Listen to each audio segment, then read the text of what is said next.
Latest episode দেখুন একদম add free.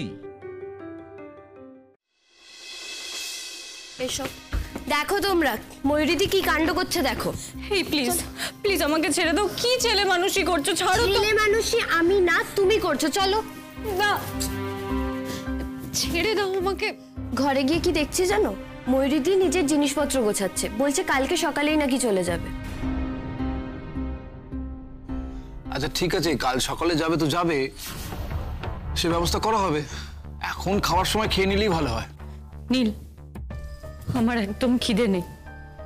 আর তাছাড়া তুমি যে অপমানটা আমাকে করেছো, তারপর আমার গলা দিয়ে আর কিচ্ছু নামবে না। এক রাত্রি না খেলে ভয়ঙ্কর কিছু হবে না। আমারও যখন শরীর খারাপ থাকে মাঝে মাঝে, আমি তখন রাত্রের খাবারটা স্কিপ করে দিই। আর এমনিতে আমাদের দেশে তো ফাস্টিং চলে, গুড ফর হেলথ। তবে তোমার যদি কোনো ওষুধ খাওয়ার ব্যাপার থাকে, তার আগে খাবারটা খেয়ে নেওয়া ভালো, এটাই মনে হয় আর কি। Thank you Neel, thank you আমাকে মনে করিয়ে দেওয়ার জন্য যে আমি অসুস্থ, আমার একটা অসুখ আছে। নীল, কিভাবে কথা বলছো তুমি ওর সঙ্গে? কি হয়েছেটা কি তোমার? তুমি বুঝছো না ওর কি হয়েছে? খুব খারাপ ভাবে যদি বলি তাহলে বলতে হয় যে বউকে নিয়ে ও পাগল হয়ে গেছে। কিন্তু এটাই সত্যি যে অন্ধ হয়ে গেছে। সহজ সত্যি তোর চোখে পড়ছে না, ও মিথ্যে রাস্তা করে গিয়ে সত্যিকে খুঁজছে। এই জন্যই জেঠিমণি, এই জন্য আমি নিচে নামতে চাইছিলাম না। আমার জন্য তোমাদের ফ্যামিলিতে অনেক অশান্তি হচ্ছে।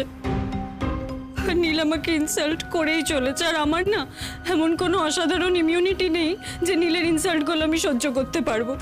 নীল আমাকে অকারণে দোষী করছে বারবার। আর এটা কিন্তু একদম ঠিক নীল, তুই কিন্তু ভীষণ অদ্ভুতভাবে বিহেভ করছিস, এটা কিন্তু একদম ঠিক হচ্ছে না।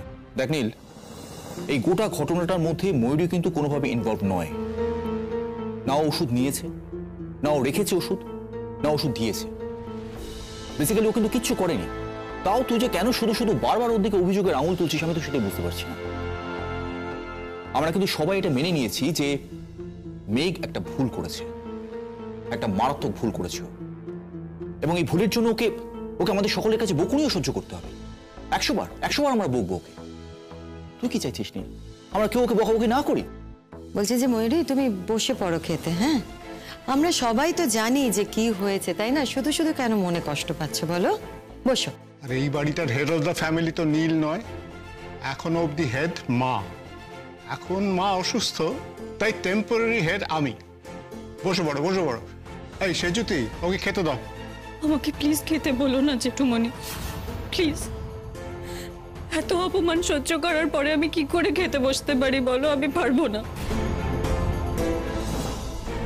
আমার তো মনে হয় যে ময়ূরী আমাদের বাড়ির স্পেশাল অতিথি। আর নীল, তোমার কারণে ওকে যথেষ্ট অপমানিত হতে হয়েছে। আমার মনে হয় তোমার ওর কাছে মাপ চাওয়া উচিত।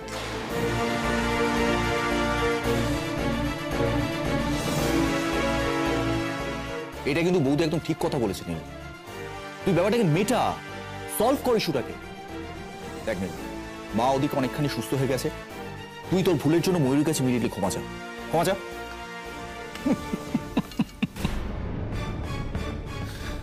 আমি ওকে সরি বলবো? আচ্ছা, আর ইউ অল সিরিয়াস? হ্যাঁ, আমি ওর কাছে মাপ চাইবো? হ্যাঁ চাইবে, কারণ তুমি ওকে অন্যায়ভাবে অ্যাকিউজ করেছো, তুমি ওকে ইনসাল্ট করেছো, সকলের সামনে তুমি ওকে ছোট করেছো, হয়তো আরো কিছু বলেছো যেটা আমরা জানি না।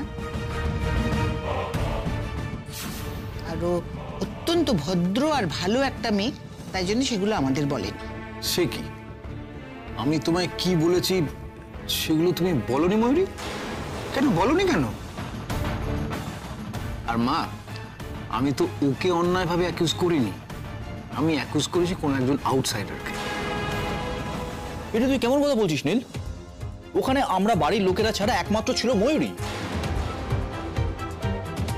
আমি কিন্তু কখনোই ময়ূরীকে এই পরিবারের আউটসাইডার হিসেবে মনে করি না, বরঞ্চ আমি অন্য কাউকে তো মনে করি।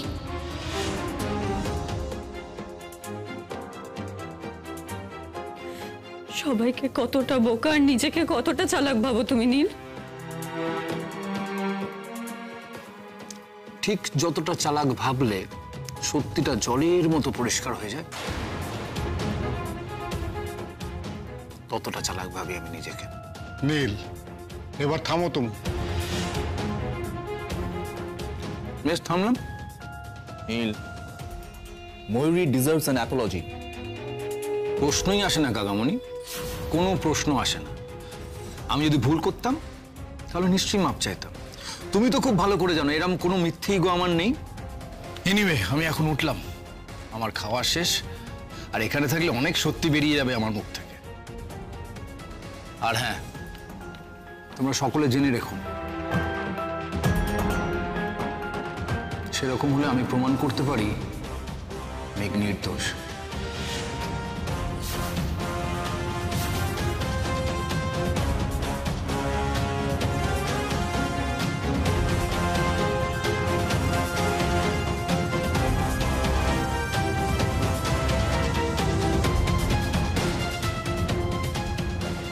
জেঠিমণি, আমি এখনই বাড়ি চলে যেতাম, কিন্তু এখন বাড়ি গেলে মা বাবার সন্দেহ হবে যে এখানে কিছু একটা হয়েছে, তাই জন্য আমি বাড়ি চলে গেছি। আমি বাবা মাকে এসব কিছুই জানাতে চাই না, অকারণে ওদের ভট্ট মাথা হেট হবে, আর সেটা আমি চাই না। আমি কাল চলে যাব। কোথাও যাবে না তুমি, আমি যতদিন না পারমিশন দিচ্ছি। তুমি বসো। হ্যাঁ তুমি বসো তো। না, আচ্ছা ঠিক আছে জেঠিমণি, যাবো কি যাবো না সেটা নিয়ে আমি এখন কিছু বলছি না, কিন্তু এখন আমাকে এখানে খেতে বসতে বলো না, আমি খেতে পারবো না। আমি ওপরে যাই প্লিজ। মেঘ,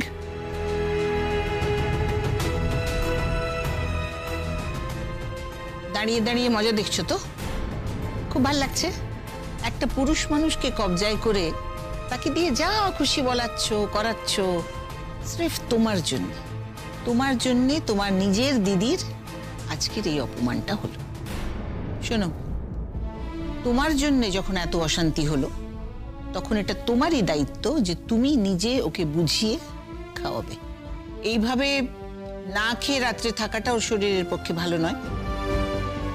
ঠিক আছে, ও উপরে যেতে চায় যাক, তুমি ওর খাবারটা নিয়ে উপরে যাবে আর ওকে খাইয়ে আসবে।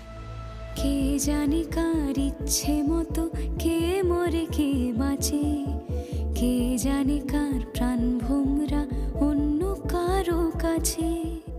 সরি দিদি ভাই।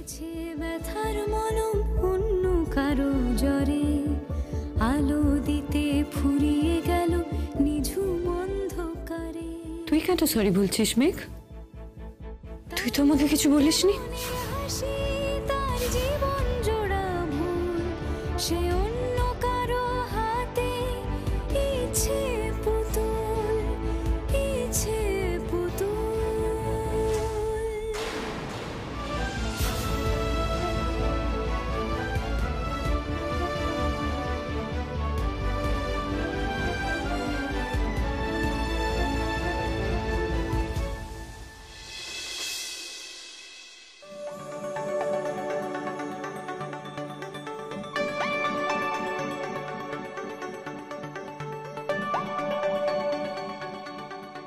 এগারোটা বেজে গেল,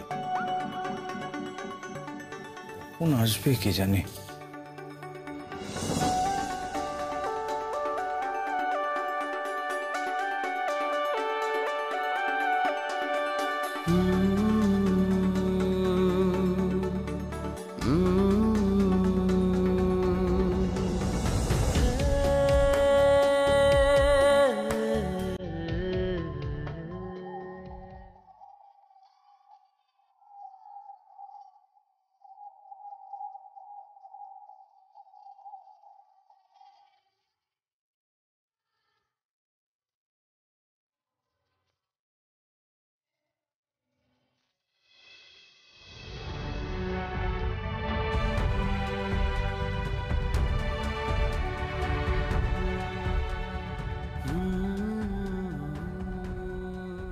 আবার কোনো ঝামেলা হলো না তো? একবার গিয়ে দেখবো।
করবে। দিদিভাই আসলে একটু শকড হয়ে আছে, ও খেতে চাইছিল না, ওকে বুঝিয়ে খাওয়াতে হল। ও তা কি বোঝালে? বোঝালাম যে না খেয়ে থাকাটা ওর পক্ষে খারাপ, কোথাও একটা হয়তো ভুল বোঝাবুঝি হয়েছে। ভুল বোঝাবুঝি? মিথ্যে বললে তো? এতে মিথ্যের কি আছে? মিথ্যের কি আছে মানে? কোথাও কোনো ভুল বোঝাবুঝি হয়নি, ভুলও হয়নি, পুরোটাই তো মিথ্যে বললে। স্যার প্লিজ থাক না এখন এসব কথা, কথা তো অনেক হলো। ওই লাভটা কি হলো? সে তো যেমনকার থাকার তেমনই এখানে থেকে গেল, সারা বাড়ি শুদ্ধ লোক তার হাতে পায়ে ধরছে। আচ্ছা প্রবলেমটা কোথায় বলো তো? একটা মানুষ তোমার প্রতি রাগের বশে, হিংসের বশে একটা অন্যায় করেছে, এবং সেটা যে সে অন্যায় নয়, ওই অন্যায়ের ফলে একজনের প্রাণ যেতে পারত, তাকে কেউ কিচ্ছু বলছে না, আর তুমিও তাকে কিচ্ছু বলছো না। তুমি তাকে সরাসরি কিচ্ছু না বলে হাজারটা মিথ্যের আশ্রয় নিচ্ছ কেন? থাক না এখন এসব কথা, কেন আপনি ঘুরে ঘুরে আবার এই কথাগুলো বের করছেন? দেখুন তাতে তিক্ততা ছাড়া আর কিছুই বাড়বে না। আমাকে মা বললেন ওকে খাবারটা খাইয়ে দিতে, আমি ওকে খাইয়ে দিয়েছি, ব্যাস মিটে গেল। মায়ের যে কি হয়েছে না কে জানে, ময়ূরীকে নিয়ে একটা অদ্ভুত মাত্রাতিরিক্ত বাড়াবাড়ি করছে, একটা জেদের বসে সবকিছু করে যাচ্ছে। অ্যাজ ইফ মানে আমি যাকে বউ করে আনতে চেয়েছিলাম তাকে আমি আনতে পারিনি, ঠিক কথাই, কিন্তু তাতে কি হয়েছে? আমি তাকে মাথায় করে রাখবো। দেখুন আপনি মার ফিলিংসটা হয়তো বুঝতে পারছেন না। মা তো আপনার ফিউচারটা দিদিভাইয়ের সঙ্গে দেখেছিলেন, সেটা তো হলো না, আর যেটা হলো সেটাও অদ্ভুতভাবে। আর দেখুন স্যার, এটা তো অস্বীকার করা যায় না যে আপনি কাজটা খুব একটা ঠিক করেননি। ওনাদের সোসাইটির কাছে কতটা এম্বারেসড হতে হয়েছে, ওনাদের রাগ হওয়ার কথা নয় কি? ও সেই রাগ হয়েছে বলে ময়ূরীকে মাথায় করে রাখতে হবে, তাই তো? এনিওয়ে তোমার দিদিকে নিয়ে ডিসকাস করে টাইম নষ্ট করতে চাই না। তুমি কি করছিলে করো, তুমি আলমারি থেকে কিছু খুঁজছিলে? হ্যাঁ আমি তো চেঞ্জ করতে এসেছিলাম। ও তো যাও যাও।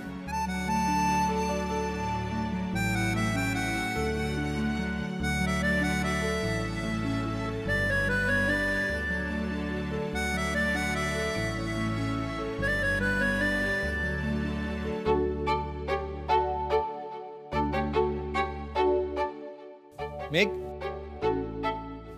কি হলো? কিছু না, করো যা করছিলে করো।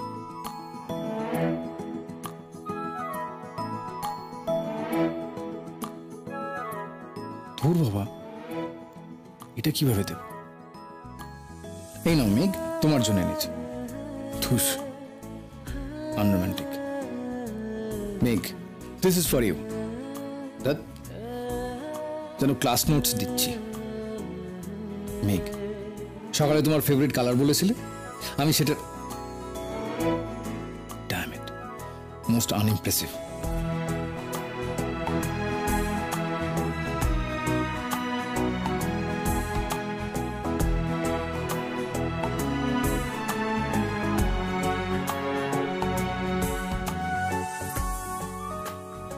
মেঘ, কিছু বলবেন? হ্যাঁ অনেক কিছু। বলুন। একবার এখানে এসো, বলছি।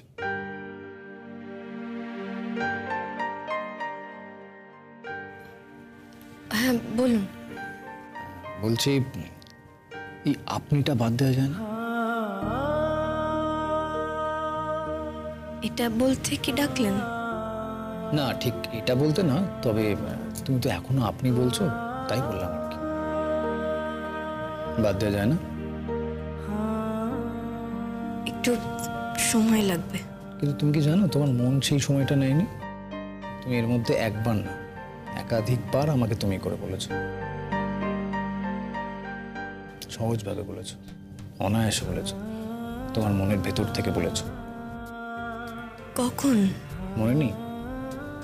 দুপুরে যখন তুমি এই ঘরে চলে এসেছিলে, আমি ঢুকতেই তুমি আমাকে বলেছিলে তুমিও বিশ্বাস করে এত বড় ভুল আমি করতে পারি।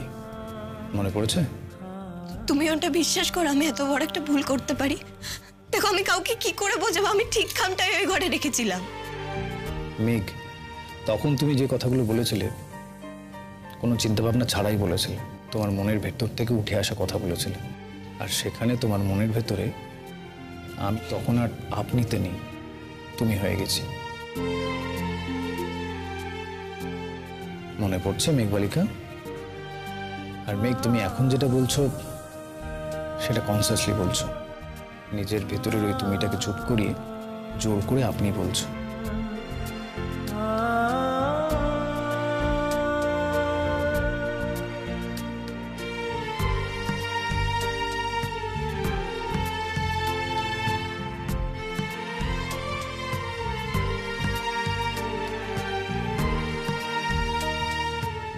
মেঘ,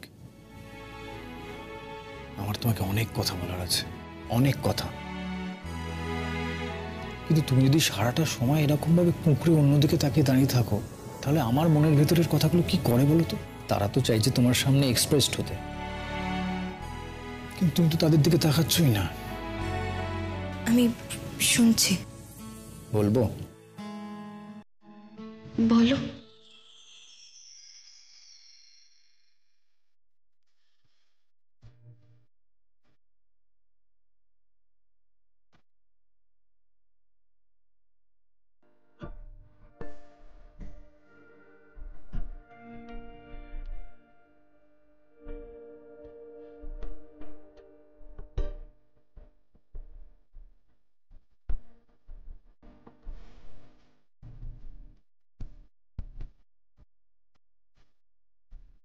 আমায় মাফ করে দেবে মেঘ? কিন্তু অপরাধটা কি? অভিমান হয়েছে? আমি কিছুই বুঝতে পারছি না। পারছো, কিন্তু স্বীকার করছো না। মেঘ, আমি তোমার কাছে অন্যায় করেছি, সকলের সঙ্গে আমিও তোমার দিকে আঙুল তুলেছি। যা ঘটেছে তার জন্য আমিও তোমাকে দায়ী করেছি। একটা বারের জন্য আমি ভাবিনি যে এটা কি আদৌ মেঘ করতে পারে, ভাবিনি। বাকি সকলের সঙ্গে গলা মিলিয়েছি। থাক না এই কথাগুলো। সব কথা থাকলে তো চলে না মেঘ, তাতে অপরাধের পাহাড় জমতে থাকে। তোমার মুখটা কি ভীষণ অসহায় হয়ে গেছিল, যেন কেউ তোমার কাছ থেকে শেষ খড়কুটুকু কেটে নিচ্ছে। মেঘ, আমি নিজেকে কোনোদিন মাফ করতে পারবো না আমার আজকের ব্যবহারের জন্য। কেন এতবার এসব বলছেন? সেসব তো হয়ে গেছে। তারপর তো আপনি আমার হয়ে, তারপর তো তুমি আমার হয়ে সকলের কাছে গিয়ে বললে। তোমার কাছে তো মাপ চাওয়াটা বাকি থেকে গেছে। সেটার তো আর কোনো দরকার নেই। আছে, আমার কাছে আছে। আর আমি মনে করি অন্যায় করে থাকলে মাপ চাওয়াটা অবশ্যই উচিত, সেটা যার কাছেই অন্যায়টা করে থাকি না কেন। আই এম সরি মেঘ, আই এম এক্সট্রিমলি সরি। আমার প্রথমেই বলা উচিত ছিল এই কাজ তোমার হাত দিয়ে হতে পারে। কেন আমাকে ময়ূরের একটা এক্সপ্রেশনের উপর ডিপেন্ড করে সবটা বুঝতে হবে? এটা তো তোমাকে অসম্মান করা, আর সেটা আমি করেছি, আর সেই জন্যই মাপ চাইছি। আমার কিন্তু এবার অস্বস্তি হচ্ছে। আচ্ছা বেশ, আর মাপ চাইবো না। কিন্তু তুমি বলো যে মাফ করেছো। সে তো তখনই। অভিমান হয়েছিল, রাগ হয়েছিল, হয়েছিল তাই তো? না, দুঃখ হয়েছিল।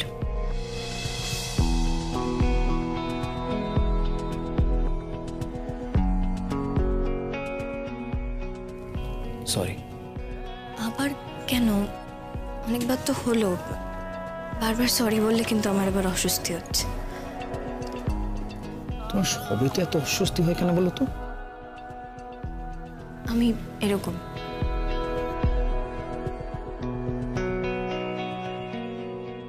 তাই? হ্যাঁ, তাই। ও, এটা ধরো।